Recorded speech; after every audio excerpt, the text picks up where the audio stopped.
నమస్తే, welcome to 99 TV. Maharashtra municipal ఎన్నికల ఫలితాలు దేశవ్యాప్తంగా ఉన్నటువంటి ఆయా రాజకీయ పార్టీలకు, ముఖ్యంగా ప్రైవేట్ లిమిటెడ్ కంపెనీ లాగా నడుపుతున్నటువంటి రాజకీయ పార్టీల నాయకులకు, వారి వారసులకు ఒక స్పష్టమైనటువంటి సందేశాన్ని ఇస్తూ ఉన్నాయి. మహారాష్ట్రలో Bharatiya Janata party Vijaya Dundubhi మోగించింది. And అందులోనూ బాల్ ఠాక్రే కుటుంబానికి అడ్డాగా, కంచుకోటగా ఉన్నటువంటి ముంబై మున్సిపల్ కార్పొరేషన్, బృహన్ ముంబై కార్పొరేషన్ని కూడా కైవసం చేసుకుంది భారతీయ జనతా పార్టీ. అంతేకాదు, అటువైపు పవర్ సెంటర్గా ఉన్నటువంటి పూణే రీజియన్లోని మున్సిపల్ కార్పొరేషన్స్ని భారతీయ జనతా పార్టీ గెలుచుకుంది. ఇక అటు థానే, నాగ్పూర్లో కూడా విజయ దుందుభి మోగించాయి అటు భారతీయ జనతా పార్టీ, మరోవైపు ఏక్నాథ్ షిండేకి సంబంధించినటువంటి శివసేన వర్గం. ఓవరాల్గా ముంబై గురించి లేదా మహారాష్ట్ర మున్సిపల్ ఫలితాల గురించి మనం ఎందుకు చర్చించుకోవాలి అంటే, ఖచ్చితంగా ముంబై అనేది భారతదేశానికి వాణిజ్య రాజధాని మాత్రమే కాదు, ఓవరాల్ భారతదేశపు రాజకీయ ముఖ చిత్రాన్ని మార్చినటువంటి కీలక నాయకులు ఆ మరాఠా గడ్డ నుంచే వచ్చారు. ఛత్రపతి శివాజీ మొదలుకొని డాక్టర్ బిఆర్ అంబేద్కర్ కావచ్చు, వీర్ సావర్కర్ కావచ్చు, ఇటువంటి మహనీయులు పుట్టినటువంటి గడ్డ అది. అండ్ భారతదేశపు రాజకీయాల్ని చాలా వరకు ఒక రకంగా చెప్పాలంటే ఒక టెక్టానిక్ షిఫ్ట్స్ భారతదేశంలో నెలకొన్నటువంటి అనేక సందర్భాల్లో మరాఠా గడ్డ చాలా కీలక పాత్ర వహించింది. అటువంటి మరాఠా గడ్డ నుంచి ఎందుకు రాజకీయ పార్టీల వారసులకి ఒక మెసేజ్ వస్తుంది అని అంటే గనక, చాలా స్పష్టంగా మనం చెప్పుకోవచ్చు. బాల్ ఠాక్రే లెగసీ మనకందరికీ తెలిసిందే. హిందూ హృదయ సామ్రాట్గా అందరూ పిలుచుకునేటువంటి బాల్ ఠాక్రే ఒక అగ్రెసివ్ పొలిటీషియన్గా, జర్నలిస్ట్గా తన ప్రస్థానాన్ని మొదలుపెట్టి ఒక అగ్రెసివ్ భావజాలాన్ని, హిందుత్వ విధానాన్ని, దానికి మరాఠా అనే ఒక ప్రైడ్ని, అంటే భూమిపుత్ర కాన్సెప్ట్ అంటుంటారు ఆయన, అంటే సన్ ఆఫ్ సాయిల్ అనే కాన్సెప్ట్ని, అంటే ఆ దేశపు గడ్డపైన, ఆ రాష్ట్రపు గడ్డపైన, ఆ పురిటి గడ్డపైన పుట్టినటువంటి వాళ్ళకే హక్కులు ఉండాలి అనే ఒక నినాదంతో, మరాఠా ప్రైడ్ అనే నినాదంతో మొదలుపెట్టి హిందుత్వ విధానాల్ని ఎక్కువగా తీసుకువెళ్లే వరకు ఆయన చాలా కీలకంగా వ్యవహరించారు. అండ్ ముఖ్యంగా ముంబై మాఫియాని కూడా గడగడలాడించినటువంటి వ్యక్తి. బాలీవుడ్ మొత్తం కూడా మోకరిల్లిన సందర్భాలు అనేకం కనబడుతూ ఉంటాయి బాల్ ఠాక్రే చరిత్రను చూస్తే.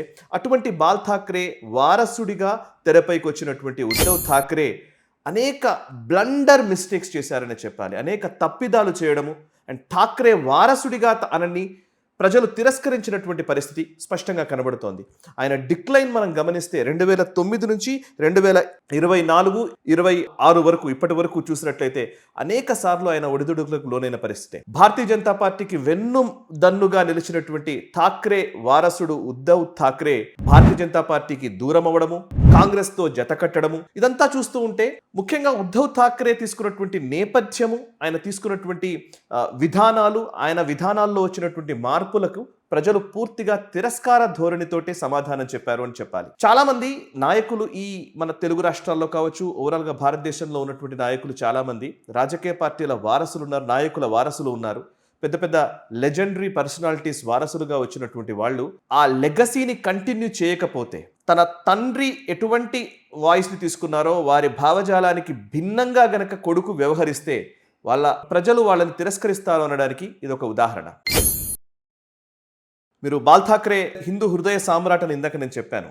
ఎస్, ఆయన కశ్మీరీ పండిట్ల ఊచకోత జరిగినప్పుడు 90sలో కశ్మీరీ పండిట్ల పిల్లలకి ఇంజనీరింగ్ కాలేజ్లో స్పెషల్ రిజర్వేషన్స్, ఒక కోటాని ఏర్పాటు చేసినటువంటి ఘనత బాల్ ఠాక్రేకి వస్తుంది. అంటే అంత దూరం ఆయన ఆలోచించగలిగారు. అంటే కశ్మీరీ పండిట్ల కోసం నిలిచినటువంటి వ్యక్తి.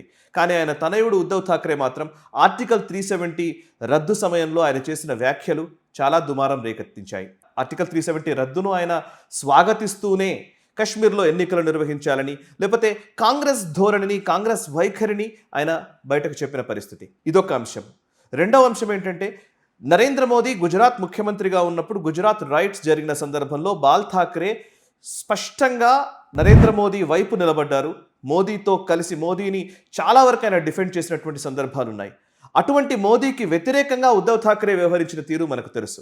సో మోదీని విమర్శించిన విధానాలు మనకు తెలుసు. అండ్ అంతేకాదు, ముంబైకి సంబంధించి ముఖ్యంగా ఈ కాంగ్రెస్ని పూర్తిగా ఆయన బాల్ ఠాక్రే వ్యతిరేకిస్తూ వచ్చారు. ఒకానొక సందర్భంలో అయితే సోనియా గాంధీని ఇటాలియన్ అని, విదేశీయురాలని అండ్ కాంగ్రెస్తో ఒక స్కౌండ్రల్స్తో నేను కలిసి పోటీ చేయను అని చెప్పినటువంటి బాల్ ఠాక్రే వ్యాఖ్యలు మనందరికీ గుర్తున్నాయి. కానీ అదే బాల్ ఠాక్రే తనయుడు ఉద్ధవ్ ఠాక్రే మాత్రం కాంగ్రెస్తో జత కట్టడము, కాంగ్రెస్తో మమేకమైపోయి కాంగ్రెస్ వాణిని వినిపించే ప్రయత్నం చేయడం ఇవన్నీ తెలుసు. సో అందుకే 2009 నుంచి ఇప్పటి వరకు ఆయన డిక్లైన్ స్పష్టంగా కనబడుతోంది. 2009లో శివసేనకి 44 సీట్లు వచ్చాయి, 2014 వచ్చేసరికి 63 సీట్లు, 2019కి వచ్చేసరికి 56, 2024కి వచ్చేసరికి కేవలం 20 సీట్లకే ఉద్ధవ్ ఠాక్రే పరిమితమయ్యారు అసెంబ్లీ ఎన్నికల్లో. ఇక ఇప్పుడైతే ఆఖరికి వాళ్లకు కంచుకోటగా ఉన్నటువంటి మున్సిపల్ కార్పొరేషన్ ని కూడా కోల్పోవలసిన పరిస్థితి వచ్చింది. 28 సంవత్సరాల తర్వాత శివసేన పట్టు పూర్తిగా కోల్పోయింది. అండ్ ఠాక్రే వారసులు అందరూ కలిశారు, రాజ్ ఠాక్రే అండ్ ఉద్ధవ్ ఠాక్రే అందరూ కలిసి ఫోటోలు ప్రదర్శించినప్పటికీ, అందరూ ఏకమైపోయి ఎలక్షన్స్లో నిలబడ్డప్పటికీ కూడా వాళ్ళని ప్రజలు పూర్తిగా తిరస్కరించారు. అండ్ బాల్ ఠాక్రే వారసుడు ఎవరు అంటే ఇవాళ ఏక్నాథ్ షిండే పేరే వినిపిస్తోంది. ఒక సామాన్య ఆటో డ్రైవర్గా, ఒక కార్యకర్తగా మొదలైనటువంటి ప్రస్థానం ఆయనను ముఖ్యమంత్రి వరకు చేర్చింది. ఇప్పుడు డిప్యూటీ సీఎంగా కొనసాగుతున్నారు ఏక్నాథ్ షిండే. ఏక్నాథ్ షిండేకి మాత్రం ప్రజలు పట్టం కట్టారు. ఈవెన్ థానేలో ఆయన వైపే ప్రజలు నిలబడ్డారు. ఒకవైపు బాల్ ఠాక్రే కొడుకుని తిరస్కరించారు, సొంత కొడుకుని తిరస్కరించారు. ఇంకోవైపు బాల్ ఠాక్రే అనుచరుడిగా వచ్చినటువంటి ఏక్నాథ్ షిండేకి మాత్రం మద్దతు పలికారు ప్రజలు. పవార్ విషయంలో కూడా ఇంతే. శరద్ పవార్ కంచుకోటగా పూణే నిలిచింది. అటువంటి పూణేని కూడా పూర్తిగా ఆయన కోల్పోవాల్సి వచ్చింది, వదులుకోవాల్సిన పరిస్థితి వచ్చింది పవార్ కుటుంబం. కేవలం ఎలక్షన్స్ ఫలితాలుగా మాత్రమే దీన్ని చూడాలా అంటే కనుక ప్రతి రాజకీయ పార్టీకి ఒక డిఎన్ఏ ఉంటుంది. ఆ డిఎన్ఏ అంటే దానికి ఉన్నటువంటి స్వభావానికి భిన్నంగా ఎవరైనా సరే వ్యవహరిస్తే ఖచ్చితంగా ప్రజల తిరస్కారానికి గురి కావాల్సి వస్తుంది అనడానికి కొన్ని ఉదాహరణలు కూడా ఉన్నాయి. ముఖ్యంగా ఆమ్ ఆద్మీ పార్టీ మనకు కనబడుతుంది. Aam Aadmi party anti corruption మూవ్మెంట్తో భారత రాజకీయాల్లో ఒక కీలక పాత్ర వహించింది. ఢిల్లీలో ఆమ్ ఆద్మీ పార్టీ రావడానికి మూలము Anna Hazare anti corruption movement, అవినీతి వ్యతిరేక ఉద్యమం నుంచి వచ్చినటువంటి పార్టీ. సో అటువంటి పార్టీకి ప్రజలు అధికారాన్ని కట్టబెట్టారు. ఆ తర్వాత ఆయన ముఖ్యమంత్రి అయిన తర్వాత ఒక వ్యాగనార్లో కనిపించినటువంటి వ్యక్తి, ఒక మఫ్లర్ చుట్టుకొని కనిపించినటువంటి అరవింద్ కేజ్రీవాల్ కాస్త శీష్ మహల్లో అద్దాల మేడలో ఉంటున్నారు అన్న వార్తా కథనాలు ఖచ్చితంగా ప్రజలు జీర్ణించుకోలేకపోయారు. అంతేకాదు అవినీతి వ్యతిరేక ఉద్యమంతో వచ్చినటువంటి పార్టీ పూర్తి అవినీతి కూపంలో కూరుకుంది, అది కూడా లిక్కర్ స్కామ్లో కూరుకుంది అన్న మాటకి పూర్తిగా ప్రజలు తిరస్కరించారు. ఆమ్ ఆద్మీ పార్టీని, అరవింద్ కేజ్రీవాల్ని అధికారం నుంచి పక్కకు జరిపేశారు. భారతీయ జనతా పార్టీకి అధికారాన్ని కట్టబెట్టారు. అలాగే ఈవెన్ తెలంగాణలో కూడా మనం చూస్తాం.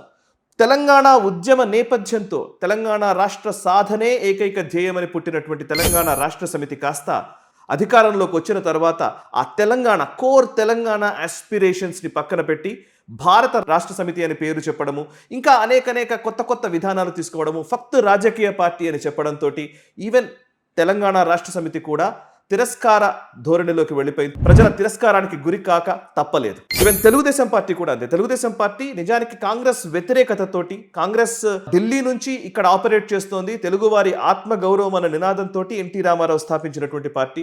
రాజీవ్ గాంధీని, ఇందిరాగాంధీని, లేకపోతే కాంగ్రెస్ సీనియర్ నాయకులందరినీ కూడా పూర్తిగా ఆయన వ్యతిరేకించినటువంటి ఎన్టీఆర్ లెగసీతో వచ్చినటువంటి తెలుగుదేశం పార్టీ ఒకానొక సందర్భంలో 2019కి వచ్చేసరికి కాంగ్రెస్తో జత కట్టడంతో ఈవెన్ తెలుగుదేశం పార్టీని కూడా తిరస్కరించారు ప్రజలు. అంటే ఏదైతే ఒక డిఎన్ఏతో వచ్చినటువంటి, ఇప్పుడు శివసేన కూడా అంతే, హిందుత్వ నినాదంతో వచ్చినటువంటి పార్టీని పూర్తిగా హిందుత్వ అనే ఒక అంశంతో వచ్చినటువంటి పార్టీ హిందుత్వకు దూరం అవడంతో శివసేన ఈరోజు ఉద్ధవ్ ఠాక్రే ఖచ్చితంగా ఆయన ప్రజల తిరస్కారానికి గురయ్యారు.